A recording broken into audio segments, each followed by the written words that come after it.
Katie's intro on here. So welcome everybody. Emily, thank you for this.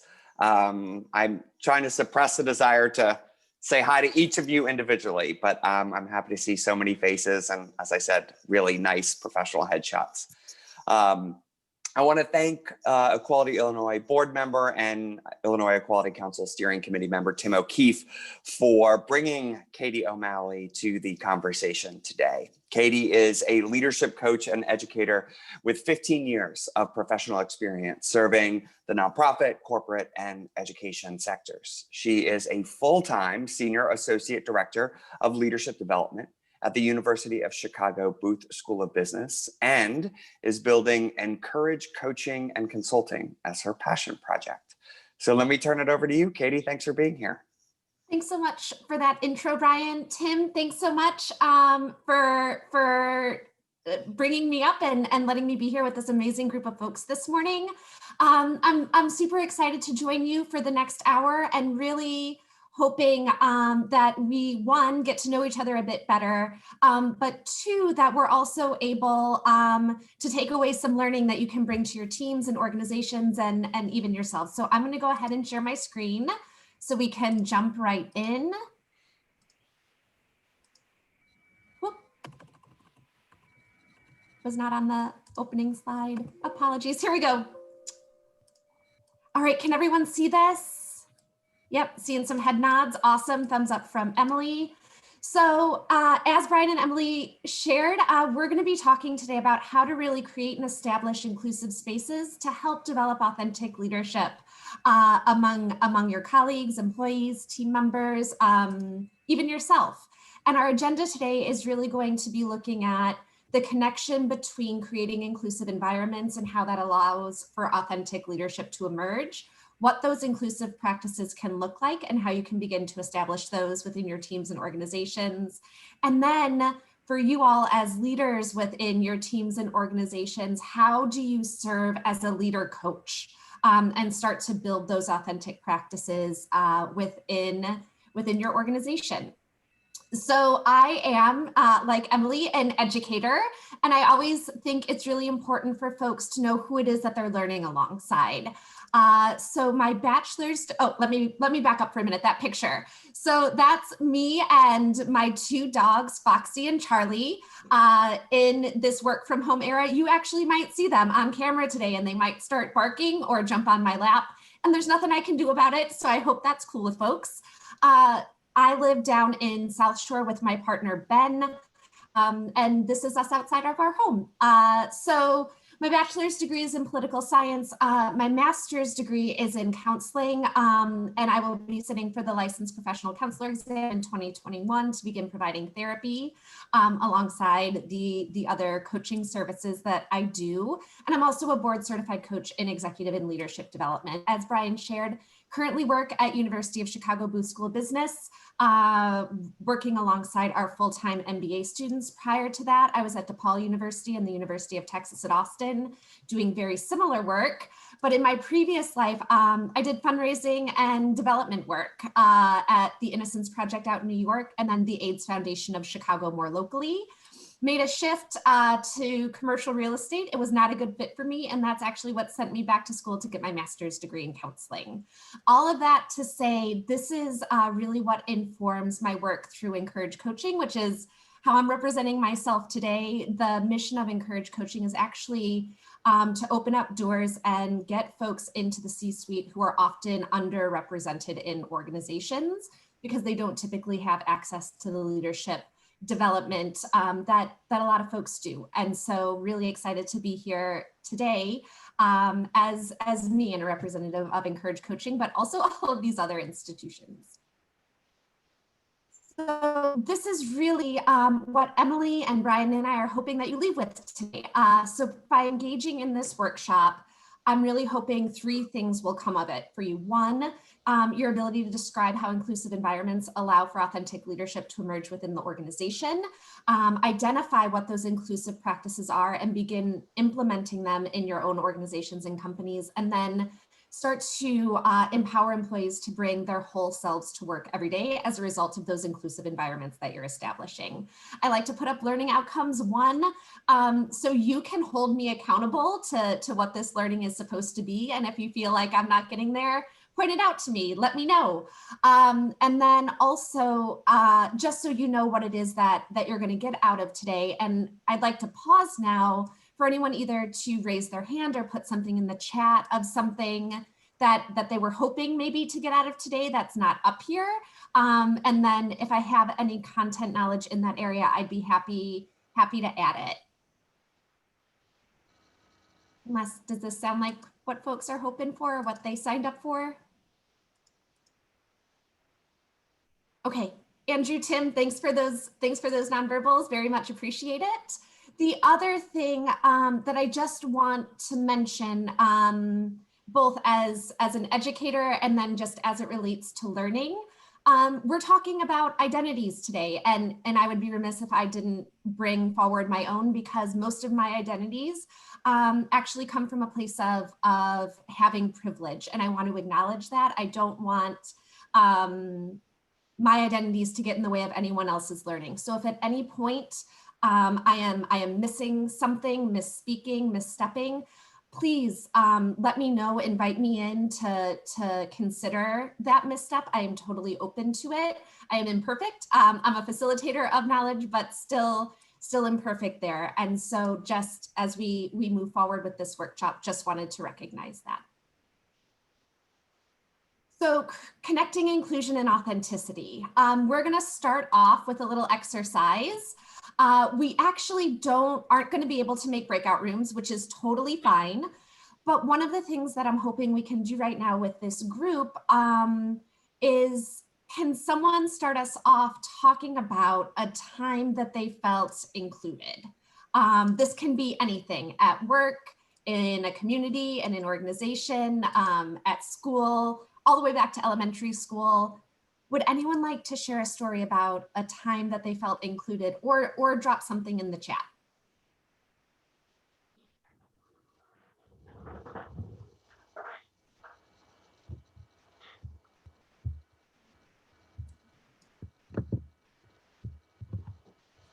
Nothing? You know what? Oh, Emily, go ahead. Sure. I will say that my participation on a competitive cross-country team during high school, we all shared a goal of reaching the state finals in high school. And so it was a lot of like intensive time spent together. Mm-hmm. And that mission that we shared was, you know, it made us feel like sort of a family. And so I feel like, you know, I didn't think about that question in advance, Katie, but my mind jumped all the way back to 2008. So I think that was a time where I felt pretty included in a group that shared my values and my goals. Yeah, so like you just said, shared values, shared mission, shared goals. It also sounded like a very immersive and intense experience, and one that was positive and helped to connect you to others. It's interesting, one, that it took you all the way back to 2008 to be able to pull that, but two, that you know, there's a couple things going on here. One, just sharing out loud in a group, I know can create nerves for folks, so that's totally okay. But two, as Emily demonstrated, times that we feel included don't imprint on us as strongly in our brains and memories as times that we felt excluded. So now I'm going to throw up this question, and my guess is we will get some hands up more readily on this. Can someone talk to me about a time they felt excluded, and talk to the group about a time they felt excluded?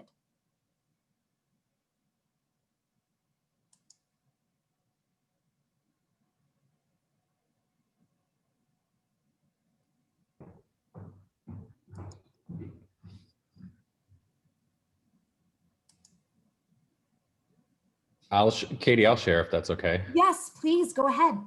I mean, I think for me, high school, college, until I came out and found a community, I felt completely excluded, like on a daily basis. just always. So that was, I mean, definitely impacted my life. Yeah. Tim, thank you. Thank you for sharing that and modeling some vulnerability there. Like Tim just pointed out, there's an enduring impact that exclusion leaves us with.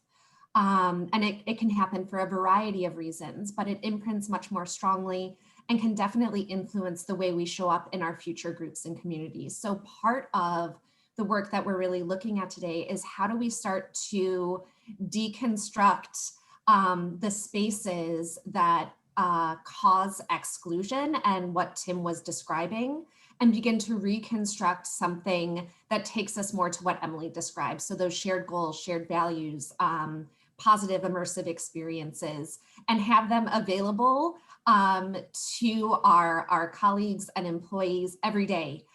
So it doesn't take a 12-year leap back to be able to remember a time that we felt included. The goal is that people feel this sense of belonging as much as possible when they're coming into work, because it's where we spend 8 to 12 or more hours of each day. And wouldn't it be great if when we were showing up, that during that time we felt a sense of belonging?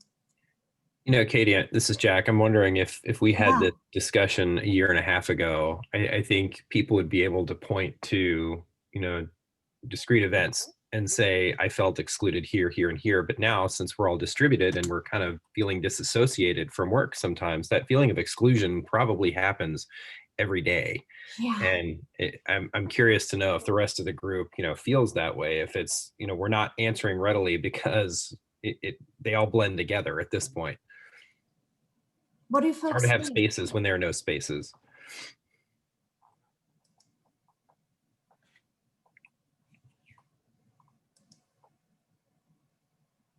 Any thoughts on what Jack just shared?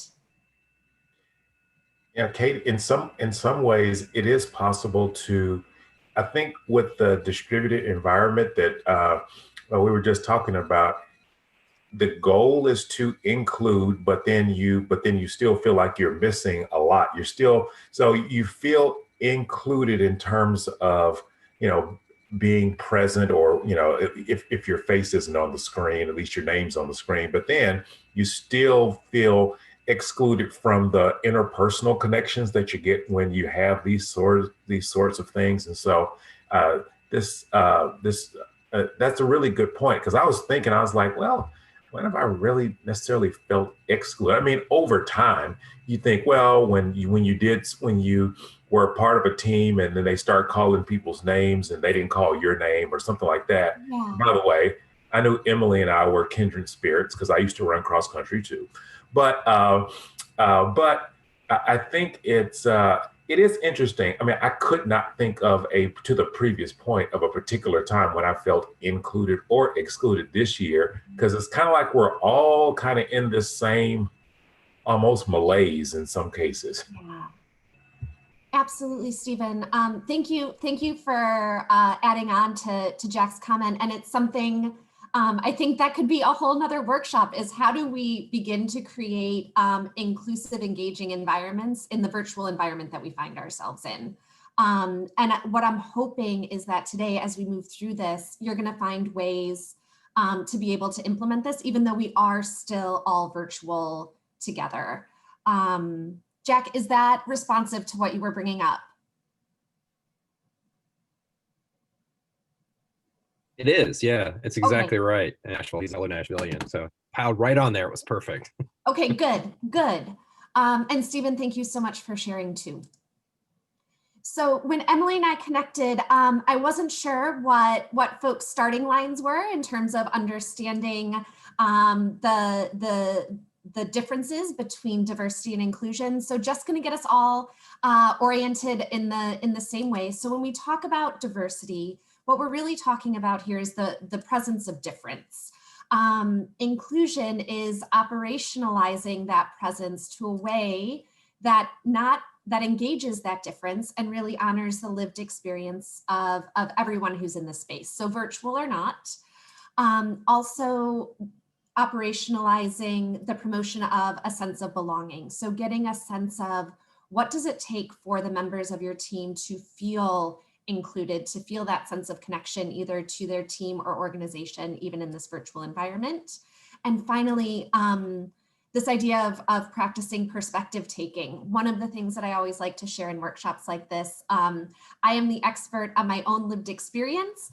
I want all of you to believe that you are the experts on your own lived experience. And I just have some expertise in facilitating the process of bringing that out. And that's really what I'm hoping you can start to do if you're not already doing it for your teams and organizations as well.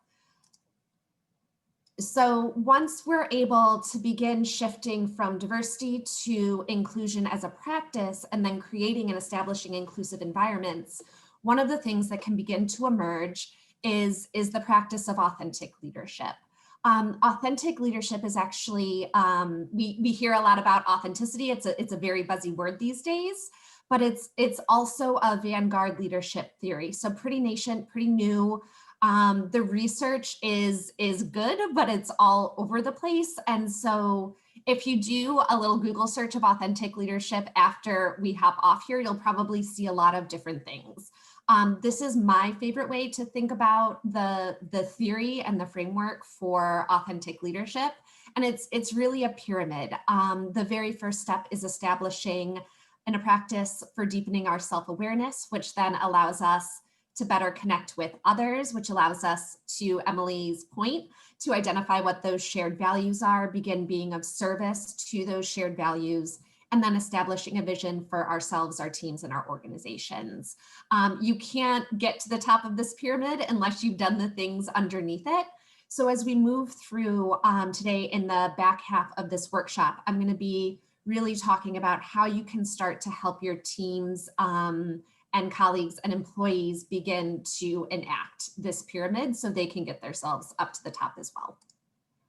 So exploring inclusive practices, one of the things that I want us to talk about today are what are the 5 main practices that you can start to implement within your teams and organizations. As I move through these, be thinking about how you might bring this conversation to your own teams and organizations. So as we're moving through, the first thing I'm going to pop up here as a grounding practice is offer respect and dignity to each other. This could be something that you talk about during a team meeting. What are the behaviors that we engage in as a team or an organization to demonstrate that respect and dignity? One of the things that often comes to mind for me is in the workplace, sometimes we can be afraid to demonstrate kindness and warmth because we're afraid that it might interfere with our competence. But we've also been socialized in a lot of ways to believe that kindness is associated with femininity and somehow that is a weakness. So really beginning to unpack what it means to show up for others in a kind, compassionate, warm way, and what respect and dignity means within your team or with your organization or company. This is a good conversation starter to perhaps have at a team meeting, just to say, what are the behaviors associated with dignity and respect here that we can practice together and commit to? The next, engaging constructively across difference. Again, I'm not putting up anything here that I think is totally a foreign concept to anyone, but I also think it's something that we can say and not necessarily associate concrete practices with. So when we talk about engaging constructively across difference, what I'm really talking about here is, how are you listening to the perspective or lived experience of another person? And how are you encouraging your teammates and colleagues to really demonstrate understanding when people share a perspective that's different than theirs? We are conditioned and we've been socialized to respond immediately. What I encourage you to do is to not respond immediately with your idea or your perspective when somebody shares something different than what you think, but instead to get curious and encourage other people to get curious about what that other person is thinking and where they're coming from. To do this, the number one way to do this is to really begin to try and demonstrate understanding by paraphrasing and summarizing what you just heard the other person say, as the first step instead of sharing your perspective or offering a question. I often like to reserve questions to the very end because it can begin to feel like an interrogation or combative. But paraphrase or summarize what you heard, ask if you got that correct. If you find yourself getting stuck or you don't think you have all of the information that you need to really engage constructively, ask that person to share more, to dig a little deeper. Invite them in so that you can really understand what it is they're trying to communicate. And you have to do that before you respond with your perspective. Once somebody knows that you're interested in who they are, they'll be much more interested in hearing your perspective too. Ooh, there's something in the chat. How do you create a safe space that helps people feel like they can be vulnerable and share? Yes, we're actually, we are going to get there in a minute, Sam. So thank you for bringing that up as a question. Fostering inclusive participation. There are two ways I like to think about this. There are people who take space and there are people who make space. And whichever person you are, I encourage you to kind of challenge yourself to lean into the other perspective. So if you're someone who tends to take more space than you make, very high sociability, very, very much putting your ideas into the space, people know that you're there. Try taking a step back sometimes in meetings and inviting somebody else in. Similarly, if you tend to make more space, challenge yourself to step forward and put your perspective out there first. Ways that you can do this for team members when you're observing it happening is to say, you know what, I just heard this perspective from Andrew O'Brien. Does someone have a different perspective than that? Or, you know, we haven't heard from Tim in a while. Tim, I'm wondering if you wouldn't mind sharing some of what you're thinking here. Making it an invitation in instead of a call out. So the framing is also very important. Next, and this might be the most important thing, is the idea of normalizing discomfort and missteps. So you saw me model this a little bit in the beginning when I was talking about my identities as a facilitator for this workshop. Here's the thing. Discomfort is essential to our learning and development. It's essential to the learning and development of others. And so what we really want to encourage is for folks to be okay with getting it wrong or knowing that their failure is not going to call them to be necessarily canceled within your organization, right?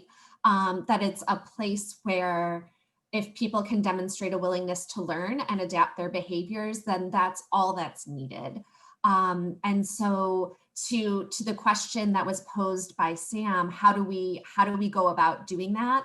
A lot of that becomes modeling from the leadership that it's okay, sharing examples, demonstrating vulnerability of times that you misstepped, you failed, you were not showing up as the inclusive leader that you wanted to be. And I know we've all had those moments, and being able to share them and put them into the space so that other people are willing to see, my goodness, I'm not alone in my discomfort. I'm not alone in having made a mistake before. And I know that it's not going to be totalizing of me in this organization or as a human in general. And finally, acknowledge your assumptions. We've all got them.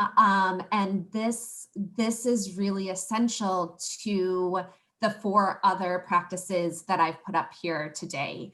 How do we take the time to both reflect on what it is we assume about others and then try to deconstruct that? The example that I like to give here for myself is, I think you all saw, I worked at the University of Texas at Austin, but prior to that, I had only ever lived north of the Mason-Dixon line. And so when I moved to Texas and started this new job at this great institution, I found myself checking out of conversations and meetings and all of the learning that was available to me within the first month that I was down there. And it occurred to me like, oh my gosh, how am I not paying attention to all of this brilliance that I'm surrounded by? And truthfully, it was because a lot of folks at UT spoke with a Southern accent. And while I was never overtly told that people with Southern accents were not smart and were not brilliant, I was covertly socialized to believe that I was smarter than them. And it was the first time in my life I was really confronted with an assumption being so strong and serving as such a barrier to me connecting with others. And so whenever you find yourself judging what another person's saying or catching yourself not giving credence to a share, get curious about why that might be. And that's where we typically are able to begin identifying our assumptions so that we can suspend judgment and really make space for others. Hey, Emily, can you see what's in the chat? I can. Jeremy was sharing that the Alabama in him boos that, the Southern accent. I'm so sorry. And but here's the thing, right? It was hard for me to just put that out there in front of you. And it's something, it's so true. We all have it. And so once we're able to acknowledge it, I've been able to do a lot of my own personal work to make sure that doesn't get in the way. So roll tide. Okay, so those are the practices. Emily and Brian, will you send out these slides to folks afterwards? I've actually got several private requests for this already. We'll send it to the whole group. So any IEC member will get these slides. Okay, perfect. And follow up. And these could be things just that you talk about at the beginning of, like, once a month at a meeting, let's talk about what it means to offer dignity and respect here, to engage constructively across difference here. The hope is you can come up with the practices in a way that are both unique and meaningful for the company or organization that you're at. So once we're able to really establish those inclusive practices, what we can begin doing is to start working to be the leader coaches that build authentic leadership in others. Because when we feel included, we are much more likely to let people see our whole selves, all of the personal and social identities that are wrapped up in that, and begin sharing about our lived experiences that can be both informative and connection building for others. So again, going back to our authentic leadership pyramid here, what I'm going to do now is take you through this pyramid step by step and talk about the things that you can do as leaders, as managers, as members of a team to really start building the self-awareness, relationships, values, service, and vision across your organization for individuals so that they can really step forward as their authentic selves. So the first is deepening self-awareness. Deepening self-awareness is a process that can come by in a lot of different ways, but my favorite way to think about it is a 4-step process. First, we have an experience. That experience means something, and we need to make meaning of that experience, whatever it is. And so we need to also take a moment to reflect. I know, signal collective eye roll now. Nobody is a huge fan of reflection, and that's okay. But it really is where the meaning gets made. So we have an experience of something, we reflect on it, and the goal there in the reflection is, what did I learn? What did I learn about myself? What did I learn about how I might want to be different or more intentional the next time I engage in a similar situation? And then you come up with a behavioral experiment, either about an intentional behavior you want to enact or a different behavior you want to enact, and you apply it. And then, my goodness, you have that experience of applying it and you go through this process again. This is really how we work to deepen our own self-awareness about who we are, how other people experience us, and making sure that the greatest form of authenticity is that we are showing up in ways that are authentic to us and people are experiencing us in that way. And there tends to be a gap there. And the goal is, by going through this process, we can begin to close that gap. As leaders of your teams and organizations, the place where you can really be of most service is in that reflection piece. How are you encouraging your employees and your colleagues to really think about the experiences that they're having at work, to really think about how they engaged with a client or a colleague, and then reflect on it. What did they learn so they can apply a new behavior that is really more authentic to them. So really serving as the leader as coach in this self-awareness building. There are also lots of different strategies that you can employ. Often people are unable to deepen their self-awareness because they don't have the language to articulate yet who they know themselves to be. Things that can be helpful with that there's a variety of assessments out there that can be helpful with that, but also just being in conversation, doing 360s that allow folks to describe their strengths and growing edges in a way that they might not have known before. Next up, once we have some self-awareness, we can begin to see how we are either effectively or not effectively engaging with others. So this is where I like to talk about interpersonal effectiveness and where the acknowledging our assumptions and inclusive practices really come in. So the first thing I always encourage folks to do is, to the best of your ability, identify your assumptions and what might be holding you back from connecting with another person, and then start to suspend your judgment in those areas and just be with the person that's in front of you instead of with the judgments you're holding about who you believe them to be. The next is empathic listening. So I'm sure all of you are familiar with active listening. Empathic listening actually takes active listening one step further. And what we're really trying to do here is help other people feel that they are being seen and heard by you. How do we do that?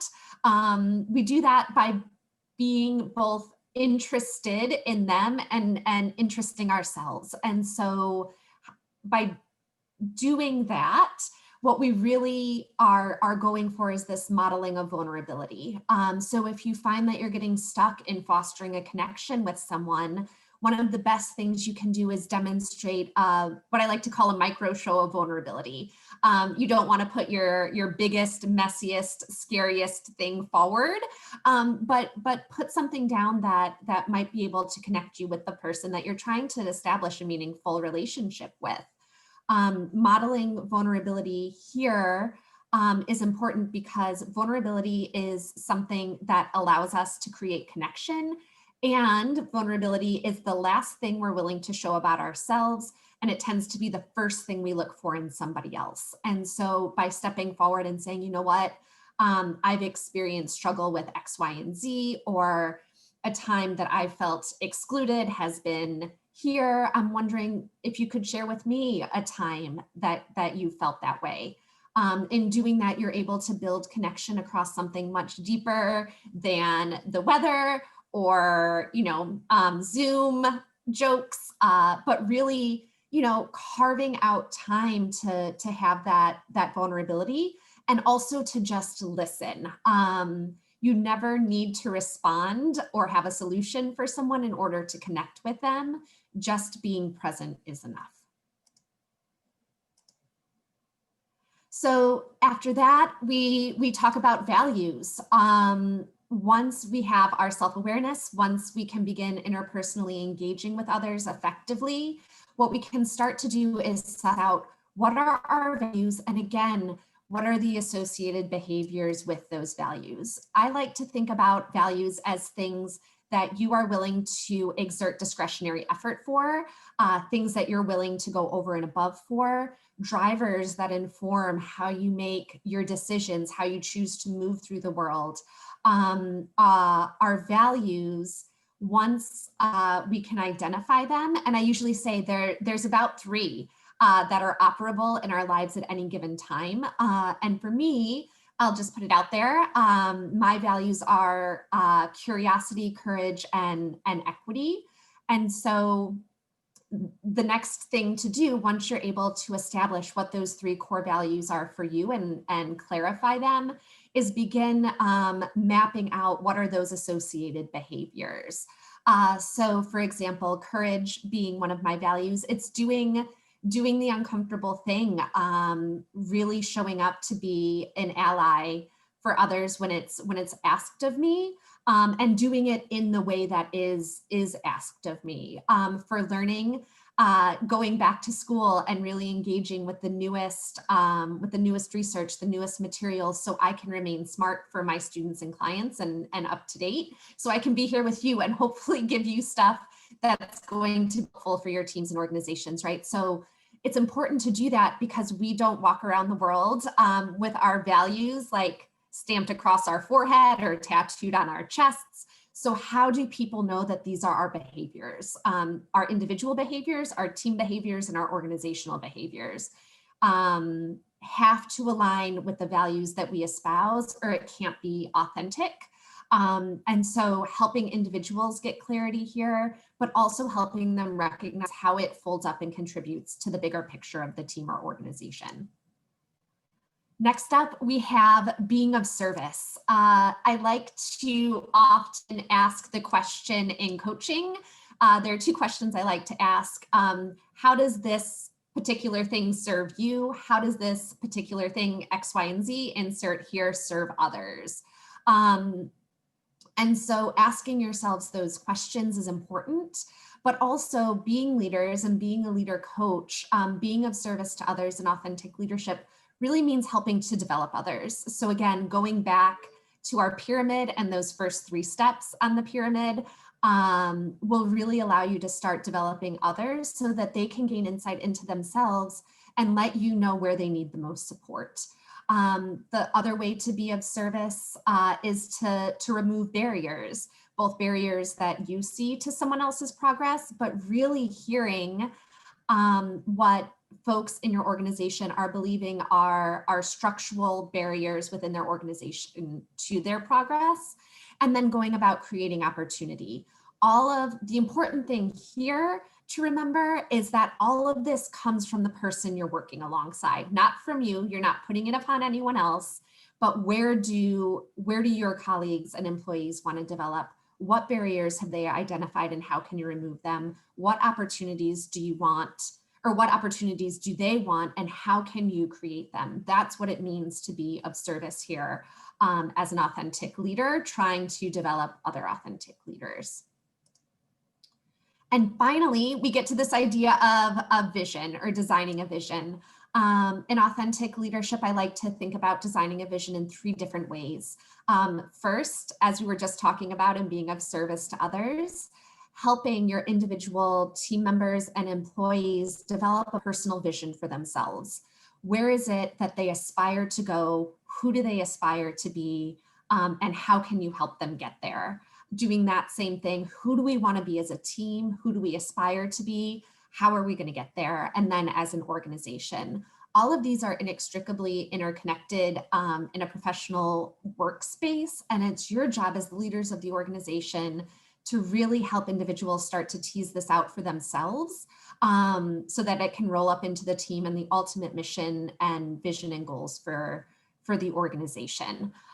But all of this really requires that you as the leader are investing in that development of self-awareness at a very foundational level for all of your employees, letting them tell you what it is that they need, what the barriers are, what the opportunities are as they've identified for themselves, and you doing what you can to the best of your ability to make that happen. Because remember, we are all the experts on our own lived experience, and you need to let your employees tell you that, and for you to be open to hearing it and listening in a very empathic way. My goodness, I feel like I don't even know what time it is, guys. It is 10:11. That was my last slide. I was so afraid we were going to go over. I may have gone too quickly, but here's what I'll say. This is how you can connect with me, a variety of different ways: email, phone, the social medias, through the website. I also know that we have about 20 minutes left, which is what both Emily and Brian were hoping for, I think, for Q&A. So I'm going to go ahead and stop sharing my screen. That's all I got. Katie, thank you. I want to jump right in, if that's okay. We have 2 questions in the chat that I want to share because I think they're good ones. So first, Andrew asks, how do we appropriately counter people, especially managers who do not have inclusive practices, who are actively not inclusive, perhaps unconsciously. So if I'm hearing that right, so people who don't know that they're actually creating exclusion and exclusionary environments, that can be really tricky. One, it's tricky because it's maddening, right? Especially when we know better and we know they can do better. So the first thing, once we observe it, probably because there's something that's been triggered within us, is recognizing whatever feeling it is we're feeling towards that person who is not engaging in an inclusive way, and trying to sit with our own emotions around it for a minute so we can suspend them and be effective when approaching that person. I think this is a place where, again, the empathic listening and really trying to get curious about this person's perspective and where it's coming from is going to be so important in having that conversation across difference, which goes back to the inclusive practices, right? And so being able to engage with that person and asking, one of the things that I always encourage folks to do, first ask, hey, can I offer an observation? Like I saw something, I'm wondering if I can share it. Giving people the agency to say yes or no to that is important. 99% of the time they're going to say yes, and you can say, great. I really observed you using, or one of the things that I observed was the use of exclusionary language in the last team meeting, the way that you were talking about gender or race. And my guess is you didn't even know that you were doing it, but it really, I could tell, made some people uncomfortable, made them feel excluded. I'm wondering, what might you be able to do next time to prevent that or to engage in a different way, so that it's less demand and more really engaging them in the change that you want to see. For folks who are, a lot of the times people just aren't aware of what they're doing yet. And so it's tough because it's a balance between having compassion and also taking no BS from folks who are unwilling to make those changes. And so part of your job too, and part of your role, is to suss that out and say, is this someone who needs more development, more learning, or is this someone who's actually opposed to creating an inclusive environment? But that requires having that tough conversation that's often uncomfortable, but can also be very eye-opening and very productive for the other person. Katie, it seems like two conversations maybe need to happen, and I'm wondering how you structure them. So the way I see it, if you hear, and I'm sure, a lot of us can think to times where we've been in a room or in your, example of the meeting, where someone says something that we feel is exclusionary. And in that moment, I think a lot of us feel like we have a role of being an upstander and to stand up for people who are being excluded. But then if you do that in a situation, how do you still have a window where maybe privately you can address what happened in a way that doesn't make an individual defensive? Yeah, it's Sam, you identified it and hit it right on the head, because it can make us feel defensive when we make that misstep, right? And so when we were talking about the inclusive practices piece on the front end, one of the things that we talked about was normalizing discomfort and missteps. So when I love, Sam, how you use the term upstander, I think that's brilliant. As upstanders, how can we do that without making the other person afraid to then misstep in the future? And so it can be, I think it's a both and, which you brought up, inviting in, hey, I'm just going to throw out Emily's name, even though Emily, I don't think you would do this, but you're my point of contact.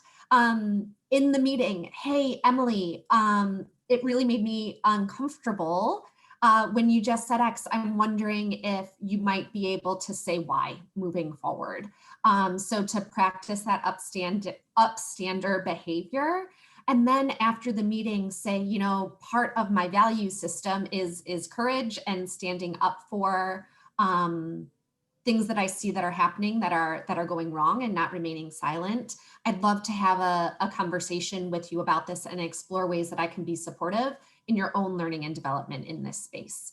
And so it's mostly just a reframe into the positive for somebody else's learning and development, and the recognition we all make mistakes. And Sam, even being able to share, like with Emily, when you go into that meeting, here's a time I misstepped. This is how I learned it was a misstep, and that's why I'm sharing it now.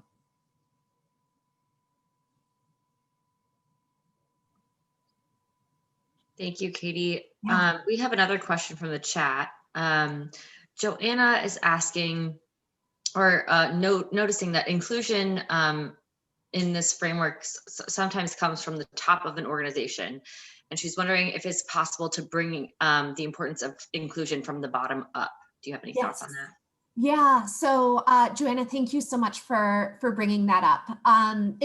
One of the things I struggled with in putting this together and in talking to Emily, I was like, so who is going to be in this session? Is it the leaders of organizations? Is it mid-level management? Is it folks who are trying to make their way in and build their place? And Emily's like, it can be everybody, but it will be a lot of leaders of organizations. So that's where I focused my time and attention. But to your point, I think once you're able to establish what the inclusive behaviors, inclusive practices are for your organization, or even just starting to have those conversations, really empowering the employees to start engaging in those behaviors. Or if you're on this call and you're someone who's not at the top of the organization, I truly believe, and this is actually something that I left off about authentic leadership, is that it's both rooted in positive ecology, but also transformational leadership. And transformational leadership is the idea that at any point, anytime, someone within an organization can step forward and say, I'm going to lead us through X process. And this could be an opportunity to do that if you see or experience a situation that doesn't feel inclusive, being able to say, hey, I'm wondering if I could run a conversation, or if in our next team meeting, we could talk about what being inclusive here on our team really means, because I'm not seeing it happen so much. And so again, being an upstander, as Sam, I'm stealing that from you forever.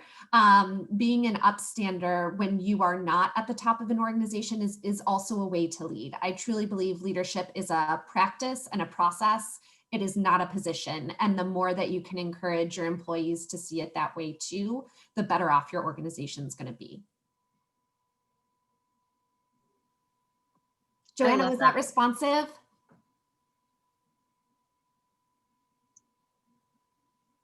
Great. Okay, perfect.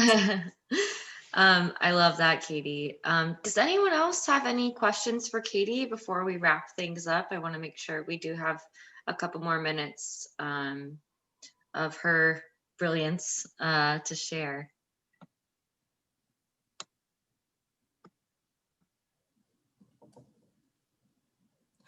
Oh, Sam, I'm so glad you think so. I'd love to be, this has been a great way to start my day. Well, if not, like I said, well, first I want to leave the floor to Katie. Katie, is there anything else you want to share with the group, and then I'll start wrapping things up? I think, I mean, for me, the greatest thing I can leave you with is one of the last things I said in response to Joanna's comment, is that recognizing the leadership capacity in everyone, and then giving them the space by creating the space to actually engage in that unique, authentic leadership that they have, is one of the best things that you can do for your organization, and support the learning and development that they bring forth. When someone's telling you who they are and what they need, listen to them and try and meet them where they're at, because they know what they need to be of service to the rest of the team. And I think that's it. Just always have I like to call them the baby Yoda ears up. Make your ears much bigger than your mouth. And yeah, I think that's where I'll leave it. Great. Brian, anything? Okay, you're good.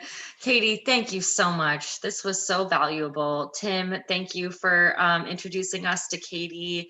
I appreciate all the members who joined us today, all the steering committee members, especially for guiding us down this road. We will provide the slides that Katie put together to everybody, as well as the recording of this session, so you can refer back to it. And Katie O'Malley, Authentic Leadership, thank you so much. Have a great day, everybody.